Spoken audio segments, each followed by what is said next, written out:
Gimana Bung kemarin Bung soal polemik OTDJs? Iya, kemarin memang ada miskomunikasi kayaknya ya. Jadi sebetulnya 2 hari sebelumnya, hari Minggu tuh udah ada pemberitahuan lewat match program dari GC kita, General Koordinator kita ke pihak mereka bahwa latihan akan dilakukan di lapangan latihan. Tapi ternyata, dan waktu itu belum ada respon. Nah, pada saat mereka berangkat dari hotel, barulah mereka minta untuk latihan di dalam gitu. Walaupun udah dijelasin tapi mereka tetap bersikeras untuk latihan di dalam, dan LO-nya ngabarin ke kita yang ada di stadion. Jadi mereka bilang nggak ada suratnya. Oke, gue coba bikin, minta JIS ngeluarin surat. Jadi ternyata itu juga masih belum bisa diterima ke mereka. Dan jadi gue pikir daripada ribut-ribut, ya udahlah, silakan aja dengan resiko kondisi lapangan yang di hari H belum tentu bisa jaminan nih bagus gitu. Tapi ternyata setelah gue lihat ya alhamdulillah masih bisa layak dilihat lah. Kalau menurut gue ini lebih bagus dari lawan PSM. Cuma gini ya, tidak ada niatan diskriminasi dari Persija, dari Panpel kepada siapapun. Karena kan kalian tahu sendiri kan, setiap kali kita main di JIS itu selalu ada permintaan untuk tidak menggunakan lapangan utama untuk OT. Dan semua tim sejauh ini cukup kooperatif.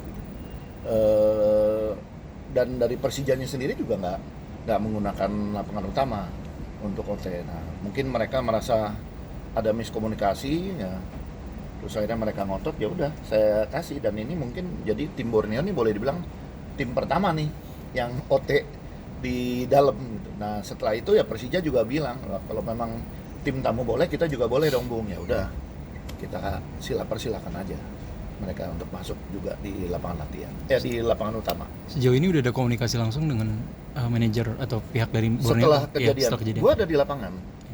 Saya ada di lapangan pada saat itu dan saya coba nenangin suasana. Saya bilang udah, kalian nggak apa-apa kok.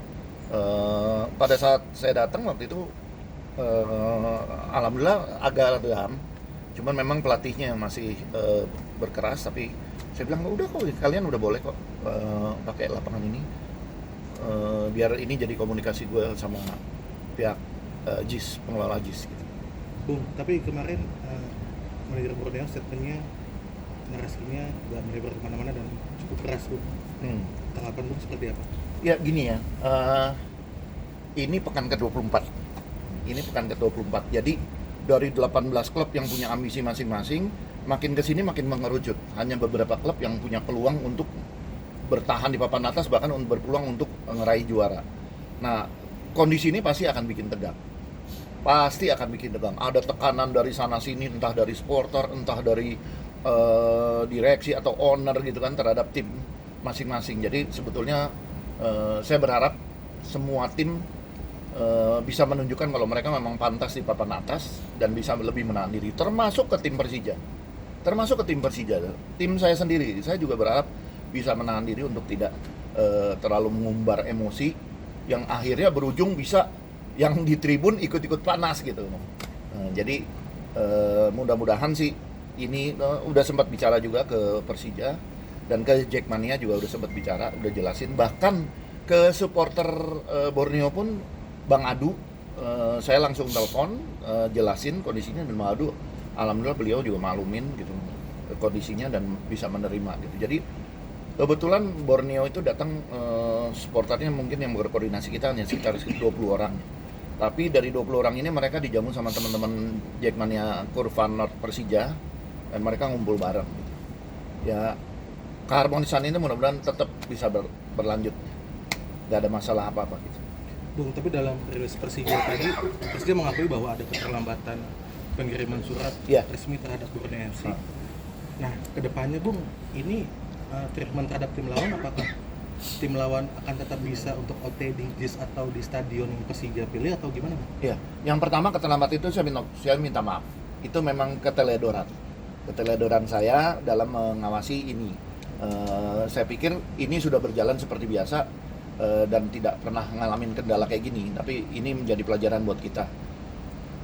Kedepannya tergantung dari pengelola masing-masing. Karena di GBK juga kan biasanya juga gitu. Dari pihak GBK minta kalau OT jangan di GBK. Cuman kan mereka punya fasilitas lain tuh, ada lapangan ABC, ada lapangan Madya gitu. Kalau lapangan ABC Madya itu tidak bisa digunakan, baru mereka memperbolehkan untuk di ini. Jadi sebetulnya semuanya tergantung dari pengelolaannya. Kalau ternyata kondisi rumputnya memang udah kuat, udah bagus, mau dipakai OT apa enggak, kayak waktu itu kan kita di Patriot nggak pernah ada larangan untuk tidak boleh OT di dalam gitu. Nah, kalau memang udah kayak gitu nggak menutup kemungkinan kita perolehkan tim-tim untuk nyoba di dalam. Tapi dalam regulasi sebenarnya harus di venue utama atau gimana, Bang? Dalam regulasi ada pertama memang fasilitas utama, alternatif pertama adalah di lapangan utama. Tapi bila ada kondisi dalam maintenance itu diperbolehkan melakukan pemberitahuan 2 hari sebelumnya. Oh, 2 hari. 2 hari sebelumnya, gitu. Oke. Bung, tapi tim sebelum Borneo ada yang sempat mau ngotot di lapangan? Belum pernah ada. Alhamdulillah belum pernah ada.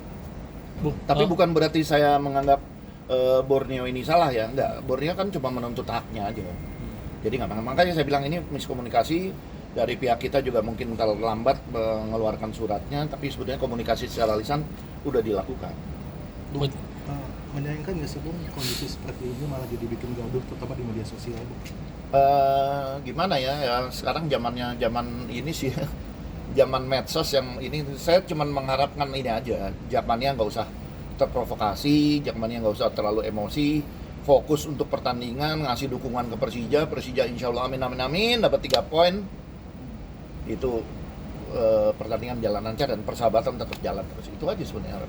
Bung, berarti tapi kan dari kasus kemarin sebenarnya jadi kayak isu liar kemana-mana ini kayak gitu Bung, terutama di sosial media kan, sampai permasalahan Farmati segala macam diungkit kembali. Kalau boleh tahu meluruskan hal yang kayak itu, kayak contoh Farmati, kenapa sebenarnya gitu Bung, kalau boleh ada kesempatan Bung? Ya gini, gue sebetulnya pengen ini kan, tapi kan gue VAR ini kan gini, VAR itu kan sebetulnya alatnya bukan dari kita, gitu kan, alatnya memang disediakan. Jadi kita, tugas kewajiban kita lah menyiapkan segala sesuatu supaya VAR ini bisa berjalan. Mau dari gensetnya, mau dari listriknya, apalah semua ruangannya semua kita siapkan. Tapi kalau kenyataannya ketika dicoba masih bisa, terus ketika berjalan ternyata dia cuma bisa 2 jam terus langsung mati, ya itu di luar kekuasaan kita gitu. Cuman memang ada sedikit evaluasi begini. Kalau kita ini kan stadionnya pindah-pindah. Jadi alat VAR-nya juga pindah-pindah gitu. Kalau kita stadionnya menetap, mungkin kita akan bisa minta ruangan sama pihak JIS bahwa ini kita akan naruh VAR di sini, alat VAR. Jadi itu nggak akan bergeser lagi kemana-mana. Harapannya sih seperti itu. Tapi ya sekali lagi kita semua udah nyiapin apa yang menjadi kewajiban kita. Tapi kalau ternyata alatnya, servernya mati, karena kabarnya kan servernya mati, ya itu udah di luar kuasa kita lagi gitu. Bung, secara penegasan lagi berarti tidak ada diskriminasi terhadap Borneo ya Bung ya? Tidak ada diskriminasi terhadap Borneo. Semua tim sama, termasuk Persija. Itu tadi makanya saya bilang, ketika Borneo diperbolehkan, Persija langsung nelpon. Kalau gitu kita juga boleh dong Bung. Ya udah silakan. Dan juga Persija sudah melampirkan match schedule Bung ya, yang selain match program itu. Iya, Persija juga udah terima match program dari Panpel Persija, dia udah terima gitu match programnya bahwa mereka akan latihan di lapangan latihan. Tapi ya dengan kondisi gini ya mereka latihan di dalam nggak ada masalah. Insya Allah lapangan kalian bisa lihat sendiri lapangannya kondisinya. Kalau menurut saya lebih bagus ketika lawan PSM. Gitu, jadi ada progres lah.